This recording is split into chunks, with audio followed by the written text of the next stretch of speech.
세계에서 가장 많은 이익을 낸 1등 기업이 어딘지 알고 계신가요?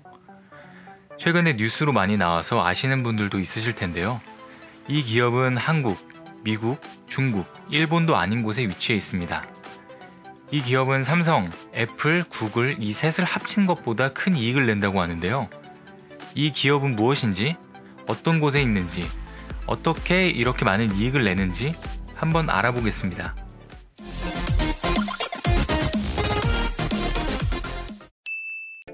안녕하세요. 세상 모든 잡다한 지식을 알려드리는 잡시광입니다.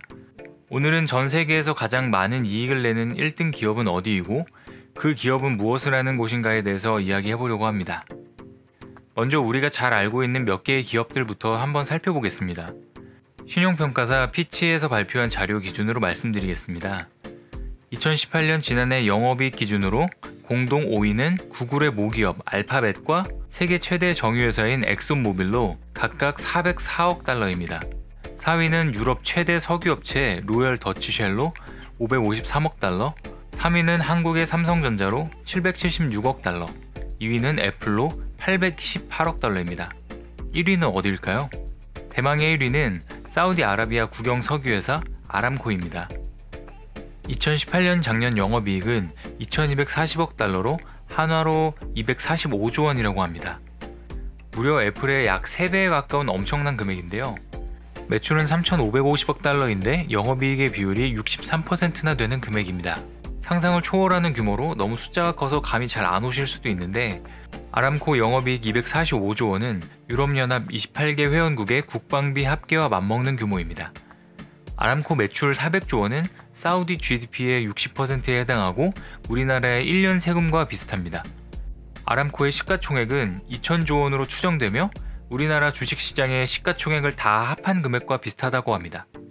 그리고 법인세, 이자 등등 다 차감한 순이익조차도 1,110억 달러로 다른 기업들과는 차원이 다른 수준입니다. 아람코는 한국과도 관련이 있는데요. S오일의 최대 주주와 현대오일뱅크의 2대 주주로 한국 정유사업에도 진출하여 활동 중입니다. 아람코는 아라비안 아메리칸 오일 컴퍼니의 약자입니다. 지금까지 비상장 회사로 회계장부가 수십 년간 비공개였습니다. 이번에 빈 살만 왕세자가 세계 3대 정유회사인 사빅을 인수하기 위해 투자설명서의 매출과 이익이 첫 공개가 되었는데요. 공개되기 전까지는 아람코가 상장하면 엄청나게 큰 기업일 것이다 라고 추측성의 내용들만 있었는데 이번에 그것이 사실로 밝혀졌습니다. 사우디의 국영기업인데 왜 아람코 이름에 아메리칸이 들어갔을까요? 잠시 제1차 세계대전 시대로 거슬러 올라가 보겠습니다.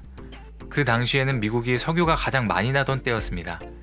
하지만 미국은 석유 강국이긴 했지만 언제 고갈될지 모른다는 위기의식이 있었고 민간 기업인 스탠다드 오일 오브 캘리포니아라는 기업이 해외 석유 탐사를 시작하면서 아라비아 반도까지 가서 시추를 하게 되었습니다.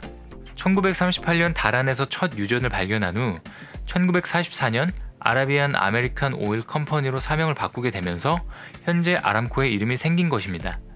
여기서 그럼 이 회사는 미국 기업이 아닌가라는 생각이 드실 것입니다.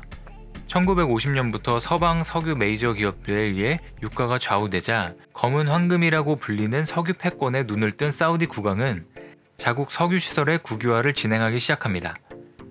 사우디 정부는 미국에게 세금 관련된 딜을 하면서 지분의 50% 정도를 가져오게 됩니다. 1951년과 1957년에 세계 최대 해상 유전과 육상 유전을 발굴하면서 이익을 늘려가기 시작합니다. 그러면서 점차 회사 지분 비중도 늘리던 사우디 정부는 1980년에 회사 지분의 100%를 차지하게 됩니다. 그 후에 사우디 아람코라고 공식 명칭을 변경하면서 철저한 비밀 경영에 들어갔습니다. 아람코는 원유의 생산, 정제, 화학제품 등을 판매하고 있습니다. 세계 최대 유전을 갖고 있는 사우디 아람코는 일일 원유 생산량 1360만 배럴로 전 세계 생산량의 12%를 차지하고 있습니다. 지금까지 세계 최대 정유사로 알려져 있는 미국 엑손모빌의 380만 배럴의 3배가 넘는 규모입니다. 아람코의 수익 비즈니스 모델은 간단합니다. 아람코는 세계 최대 유전을 보유하고 있고 그만큼 큰 원유 생산 시설을 통해 막대한 양의 원유를 수출하고 있습니다. 그리고 대규모 생산 시설을 구축하면서 생산 비용 단가도 굉장히 낮췄습니다. 또한 마케팅이나 인건비 등의 비용도 낮을 것으로 추정되어서 매우 높은 63%의 이익률을 보이고 있습니다. 하지만 최근 아람코의 입지가 점점 불안해지기 시작했습니다. 셰일가스 생산 등으로 석유 시장 판도가 바뀌는 상황에서 저유가가 지속됨에 따라 중동 석유 패권이 예전 같지 않은 상황입니다.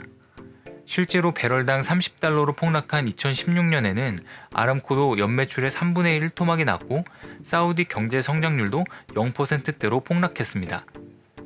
최근 들어 유가가 올라오면서 매출과 이익이 회복되었지만 사우디 정부는 앞으로 미래 먹거리를 위해 사우디 경제의 석유 의존도를 줄이고 석유화학, 신재생 에너지, 수소 관련 사업 등 신산업을 키우겠다는 의지도 드러내고 있습니다.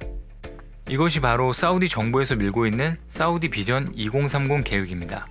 현 국왕 아들이자 사우디 최고 실세로 통하는 빈 살만 왕세자가 탈석유 시대를 대비하기 위해 내놓은 청사진인데 아람코의 나세르 사장이 핵심 참모 역할을 맡아서 지휘하고 있다고 합니다. 그리고 아람코는 세계 3대 석유회사로 꼽히는 사빅의 과반수 지분을 약 690억 달러에 인수하기 위해 회사채 발행을 통해 자금을 마련한다고 합니다. 이것 때문에 채권 투자 설명서에 아람코의 상세한 회계 장부가 공개된 것인데요. 아시아 소비재 시장이 급성장하면서 플라스틱 수요가 크게 늘자 이를 차지하기 위한 것입니다. 아람코 나세르 사장은 원유를 생산하면서 나프타, 에틸렌 등 각종 석유화학 제품을 연 9천만 톤 생산한다면 세계 최고 시설이 될 것이라고 말하고 있습니다. 기업의 규모가 너무 큰 나머지 상장할 때에는 5에서 10% 정도의 지분을 아시아 외 유럽, 미국에 나눠서 상장할 예정이라고 합니다. 금융 전문가들은 만약 2021년 아람코가 상장을 한다면 현존하는 최고 시가총액을 자랑하는 애플의 2배 이상이 되면서 세계 최대 상장 기업이 될 것이라고 예측하고 있습니다. 아람코 분할 상장은 뉴욕, 홍콩, 런던 등을 두고 고민하는 상황인데요. 그래서 지금 금융시장에 대한 영향력을 강화하기 위해 각 나라 간의 아람코 상장 유치 경쟁도 치열해지고 있습니다. 하지만 아람코는 사우디 정부의 100% 지분으로 수익의 50%를 정부의 소득세로 매출의 30% 정도의 유전 사용료를 추가로 내고 있다고 합니다. 신용평가 무디스에 따르면 이런 정부와의 강력한 연관성 때문에 미국의 석유회사인 엑소모빌의 등급보다 4단계 낮은 A1 등급을 갖고 있습니다. 더 높이 올라갈 수도 있겠지만 사우디 정부가 A1 등급이라서 국가보다 높은 등급을 얻을 수 없는 상황이라고 합니다. 지구상에서 제일 큰 기업인 아람코가 앞으로 어떻게 상장할지 그 여파는 얼마나 클지 기대가 되는 바입니다. 시청해주셔서 감사합니다. 더 많은 잡다한 지식들을 알고 싶으시다면 구독과 좋아요를 눌러주시면 감사하겠습니다. 그리고 알람 설정도 해놓으시면 더 빠르게 만나보실 수 있습니다.